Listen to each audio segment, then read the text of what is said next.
عارف الغريب في الموضوع ايه؟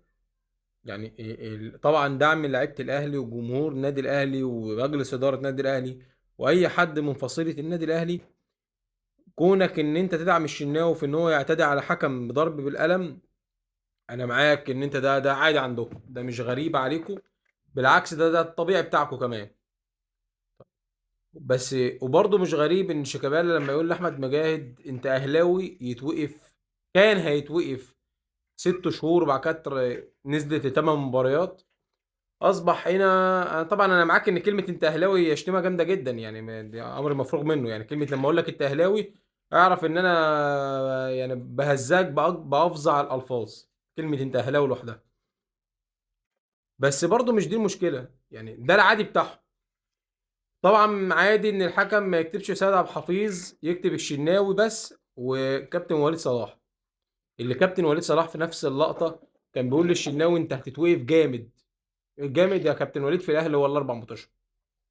لما بتكون المعادله واحد من الطرفين بتوعها النادي الاهلي، لازم ان النتيجه تطلع 4 ماتشات وهتتخفض. بس انا برضو معاك ان قانون العقوبات بتاع لائحه العقوبات بتاعت الرابطه اتغيرت لسنه 25 26. انا معاك.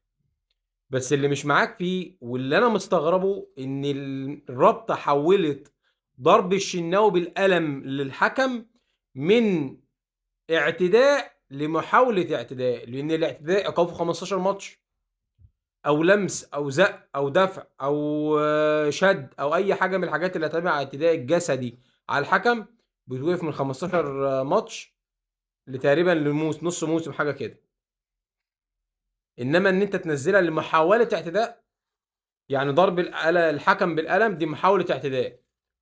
خلاص يبقى احنا كلاعيبه الزمالك الماتش الجاي اللي احنا كده كده عارفين احنا نظلم فيه من دلوقتي، بس ان شاء الله ان شاء الله ربنا يوفقنا في الماتش بتاع النهارده الاول، عشان في كلام كتير هيتقال بعد الماتش.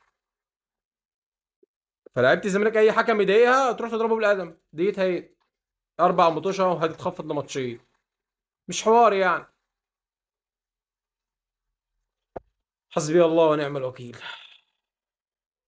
سلام. وبعد الماتش نتقابل.